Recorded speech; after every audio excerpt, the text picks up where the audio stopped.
Hoy es el segundo mensaje de la serie Fundamentos.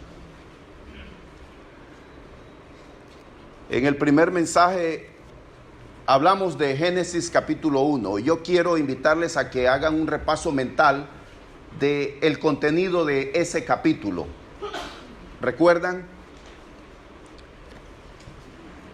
Dios hizo todas las cosas día tras día en 6 días y en el séptimo reposó. ¿Cómo se presenta Dios en Génesis capítulo 1?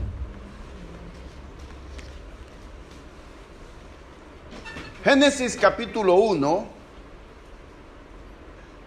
con todo el relato de la creación, revela a Dios. Desde el mismo versículo 1 comienza diciendo: en el principio Dios. En el principio, allí estaba Dios. Y todo el relato del capítulo 1 de Génesis nos dice: Dios es todopoderoso, santo, proveedor, artista, creador, glorioso, asombroso, admirable, ordenado, planificador, soberano. Dios es bueno. Dios es un Dios acertado, eficaz, sin error. Dios es completo, excelente, absoluto. Dios es todopoderoso. Dios es trascendente. Dios habla y todo se cumple. La creación del mundo, dijo este famoso escritor, creo que ustedes, especialmente los más jóvenes, reconocen los libros sobre Narnia, un inglés, C.S. Lewis. Él era ateo. Él fue profesor en una universidad en Londres, vivió en el siglo XIX. Y luego él se convirtió a la fe cristiana. Y una de las cosas que lo convenció a él fue el diseño inteligente del mundo. Este señor dice que la creación revela un ser inteligente detrás de todo. Y él presenta una serie de argumentos a favor de este argumento de el diseño inteligente. En la lectura de Génesis 1:26, de todo lo anterior que hemos destacado quién es Dios, según Génesis 1, tal y como Él se revela allí. Miren, Dios desea comunicarnos que Él es nuestro creador. Y esto es importante destacarlo, porque la creación acarrea derecho de autor. Y nosotros estamos familiarizados con este concepto, ¿verdad? El derecho de autor. Significa que el que ha inventado algo lo registra, consigue la patente y su creación o su invento está protegido por la ley.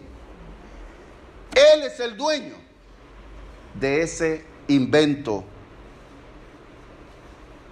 Las marcas registradas, inclusive los lemas y eslogans, están registrados y están protegidos por derecho de autor. Y entonces este es el primer asunto que nos presenta Génesis 1. Y Dios dice: yo te creé y tú me perteneces. Dios te dice: tú no eres el resultado de la casualidad o de una generación espontánea. Yo te hice. Tu vida tiene significado y propósito. Debemos meditar en este pensamiento. No somos accidentes de la vida. Y también tú no te perteneces a ti. Esto es importante. El cuerpo. Mi vida no me pertenece. Le pertenece al Creador. Somos creación de Dios. Tampoco debemos de creer que no tenemos ningún valor. Somos especiales. Somos criatura de Dios. Tampoco debemos andar errantes y confundidos. Tenemos un propósito fundamental en esta vida, y es de vivir en comunión con nuestro Creador. Porque somos creación de Dios, nunca encontraremos significado para nuestra vida aparte de Dios o lejos de Dios. Millones de personas se aferran a la idea de que el hombre desciende del mono y que somos producto de la evolución. Y esto ha llevado a la sociedad a desvalorizar la vida humana. Las mujeres abortan con la excusa de que es su cuerpo y que ellas tienen el derecho sobre su cuerpo. La gente se tatúa y se hacen todo tipo de transformaciones con cirugías estéticas con ese mismo argumento: es su cuerpo, es su vida. Génesis 1:26 declara que Dios fue hecho el hombre fue hecho a imagen de Dios. Y comienza con una idea que más adelante en la Biblia va a dar explicación. En Génesis 1:26 dice el texto bíblico: entonces dijo Dios, hagamos al hombre. Un Dios en pluralidad de personas. Un Dios creador. Fíjense, en 5 días hizo la creación vegetal, la tierra, separó las aguas, etcétera, etcétera. Y pareciera como que Dios hizo una pausa para el último acto creativo, para crear al hombre a su imagen y semejanza. Esto nos dice entonces que el hombre fue hecho como Dios, semejante a Dios. Los animales no son semejantes a Dios. Solo el ser humano es semejante a Dios, pero no es igual a Dios. Por eso ninguna persona debe ser tratada como un animal, ni tampoco debemos comportarnos o vivir como animales. Porque no somos animales. Fuimos hechos a imagen de Dios. Y este punto es de enorme significado, porque en el capítulo siguiente, en Génesis 3, el diablo se presenta en forma de un animal, de la serpiente. Pero en el Nuevo Testamento, el Hijo Santo de Dios se encarnó y se hizo hombre, semejante a nosotros. Cuando Dios creó al hombre, lo creó a su imagen. Varón y mujer los creó, dice Génesis 1:27. Hoy más que nunca es necesario reafirmar esta verdad. Dios hizo la distinción de los géneros masculino y femenino. Nadie nace homosexual. Ese pecado es una desviación del plan original de Dios. La homosexualidad es condenada en la Biblia, en todas partes de ella, desde el principio hasta el final. Y es importante que nosotros, en esta serie de mensajes y en este mensaje número 2 sobre los fundamentos, es necesario que reafirmemos la definición de matrimonio. Matrimonio es la unión legal entre un hombre y una mujer. Punto. Un transexual jamás va a ser hombre o va a ser mujer, por mucho que se cambie de órgano sexual por algún trasplante, porque una mujer que se hace hombre jamás va a poder procrear, o viceversa, un hombre que se hace mujer nunca va a concebir. La teoría llamada la idea de genealogía de género, básicamente lo que dice es que tú puedes ser lo que te sientas o lo que pienses que tú eres. Es una idea del diablo, porque más que piense, por mucho que piense un hombre que es mujer, nunca va a ser mujer.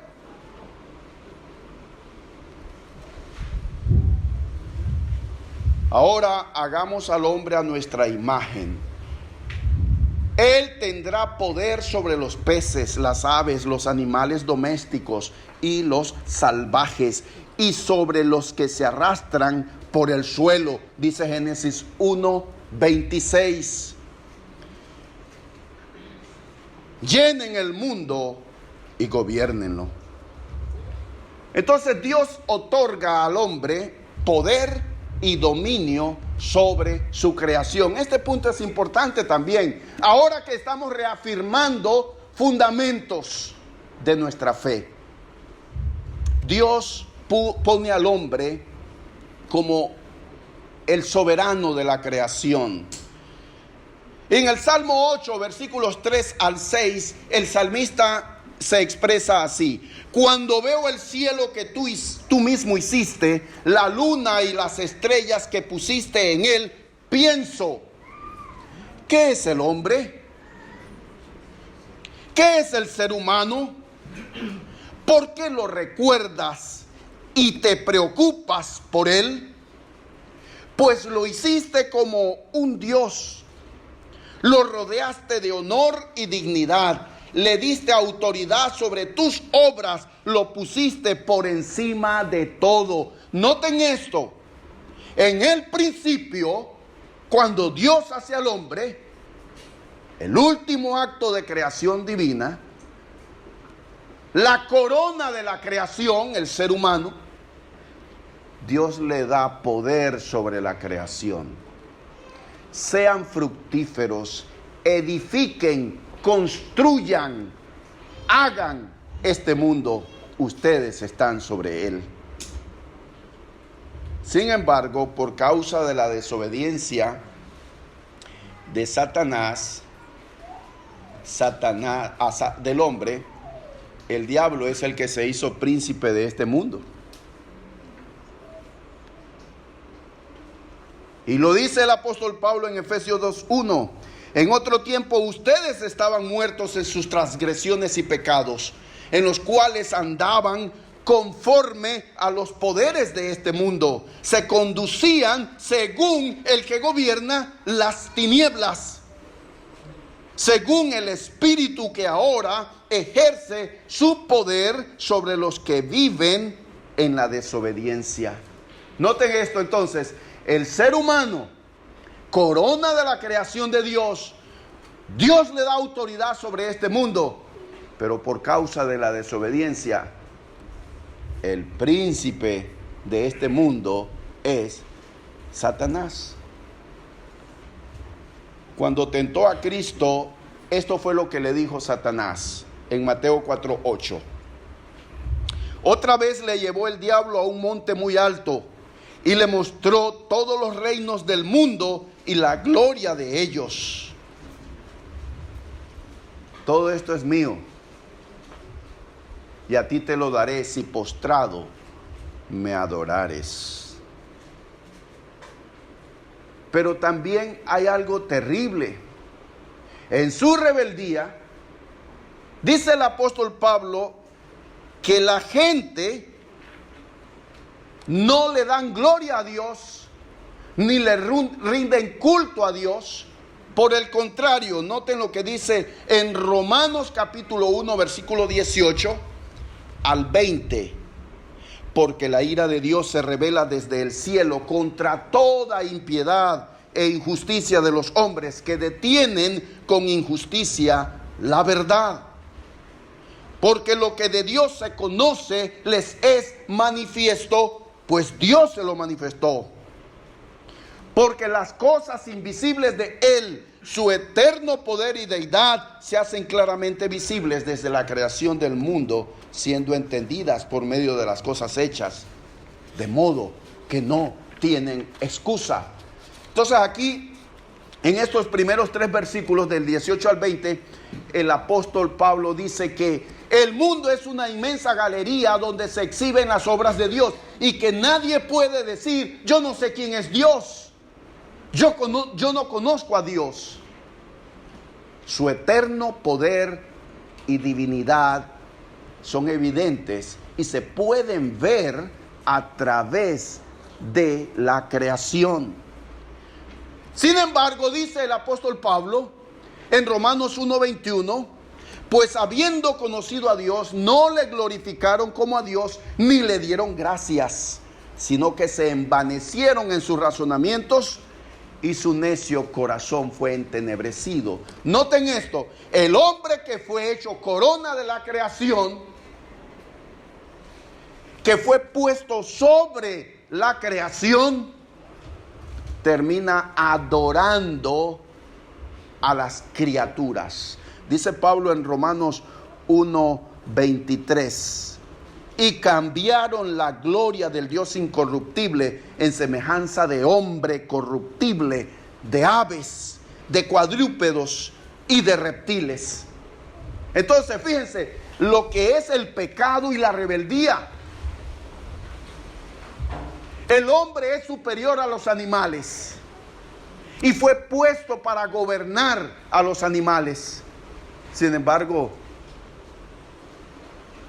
pueblos y civilizaciones empezaron a adorar a los animales.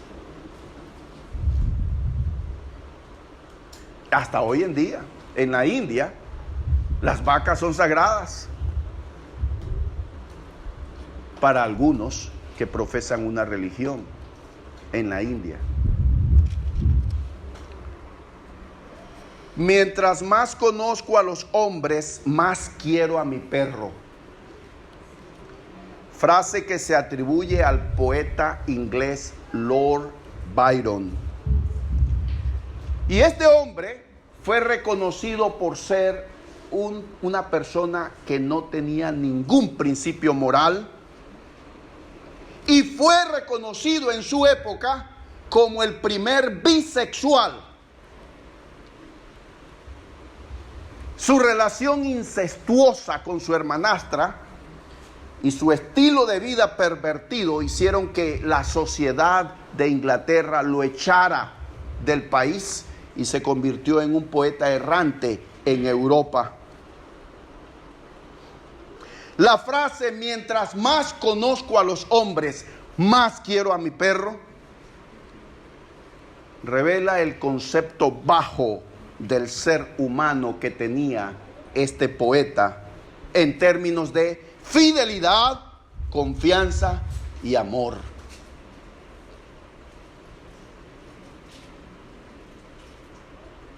Mientras más conozco a los hombres, más quiero a mi perro. Y es muy triste cómo se ha deshumanizado el ser humano, y el ser humano ha humanizado a las mascotas. El famoso modista alemán Karl Lagerfeld acaba de morir. Tenía una gran fortuna y dentro de las órdenes que él dejó es: no me hagan ningún funeral, no quiero ninguna ceremonia, y toda mi fortuna para mis mascotas. Es muy triste de ver cómo la sociedad humaniza a los animales y le dan más valor a sus mascotas que a un mismo ser humano. El hombre conquista su libertad en Cristo. Dice Hebreos 2:11 que Él no se avergüenza de llamarnos hermanos. Jesucristo, el Hijo de Dios. Porque el que santifica y los que son santificados de uno son todos, por lo cual no se avergüenza de llamarlos hermanos. Y luego entonces Génesis 1:29 al 30 dice que todo hombre, así como los animales, eran vegetarianos. ¿Sabían ustedes eso? El primer hombre, antes de caer en el pecado, no era carnívoro, ni los animales tampoco lo fueron antes de la caída. Lean conmigo, por favor, Génesis 1:29. Y dijo Dios: he aquí que os he dado toda planta que da semilla, que está sobre toda la tierra, y todo árbol en que hay fruto y que da semilla, os serán para comer.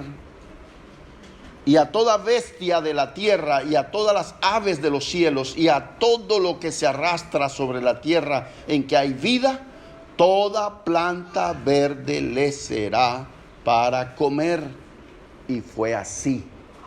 Antes del pecado, tanto humanos como animales eran vegetarianos, herbívoros. La orden de matar para comer viene después del diluvio. Eso lo estaremos viendo cuando lleguemos a ese punto. Y es que por causa del pecado, no solo perdemos el dominio del planeta, sino que también perdemos la salud y la vida eterna que poseíamos antes de caer en el pecado. Nadie comía carne. Recuerden que la muerte no existía en este tiempo antes de la caída en pecado. Después del diluvio, entonces el hombre recibe la orden de matar animales para alimentarse. Lean conmigo Génesis 2:7. Entonces Jehová Dios formó al hombre del polvo de la tierra y sopló en su nariz aliento de vida, y fue el hombre un ser viviente. Hasta aquí, recuerden ustedes, todo acto creativo fue el resultado de una orden que produció Dios. Del agua, de la tierra, salieron todos los animales y las plantas. Pero como ya lo he dicho anteriormente, el último acto creativo de Dios fue el hombre. Pero en ese punto, Dios no ordenó que surja o que aparezca el hombre, sino que Él hizo de la tierra, lo cual nos enseña que Él tomó tiempo, que somos especiales. ¿No lo ven? ¿No ven eso? Somos diferentes a los animales. Somos especiales. Hizo al hombre del polvo de la tierra. Hasta donde tengo entendido, tenemos 12 elementos de la tierra en nuestro cuerpo. Dios tomó el tiempo para hacernos. Eso significa cuánto nos ama Dios. Porque en Él vivimos, nos movemos y somos, dijo el apóstol en su mensaje a los atenienses. En este acto creativo, Dios se revela como un ser personal. Dios no es fuerza ni energía. Dios tiene un propósito para ti. ¿Saben qué? Debemos tener este sentido de dignidad y de humildad. también debemos reconocer que dependemos absolutamente de Dios. Aquí hay algo especial. Dios es un ser relacional. Antes de la creación, ¿qué hacía Dios? Antes de hacer a los ángeles, ¿qué hacía Dios? Dios no era un ser que andaba volando de un lado a otro, aburrido. La Biblia dice que Él vivía en armonía y en comunión con el Espíritu Santo, el Padre y el Hijo. Siempre han existido un Dios en pluralidad de personas. Dios compartía la gloria, el Padre, el Hijo y el Espíritu Santo. Un Dios aburrido no es Dios. Ese no es el Dios de la Biblia. Un Dios que no sabe qué hacer. Ese no es el Dios de la Biblia. La Biblia nos revela a Dios teniendo comunión, el Padre, el Hijo y el Espíritu Santo, antes de todas las cosas. Y Él nos hace para andar y vivir en comunión con Él. Miren, nunca, jamás encontramos significado, propósito y sentido a nuestra vida viviendo lejos de Dios. Lejos de Dios estamos perdidos, estamos muertos. Somos seres espirituales. Dios sopló en nosotros aliento de vida. ¿Y qué implica eso de llevar la imagen de Dios? Somos imagen de Dios. Tenemos cualidades espirituales, amor, aprecio de la belleza. Tenemos el sentido de la voluntad y de servir y de amar. Solo nosotros, la creación de Dios, somos seres especiales.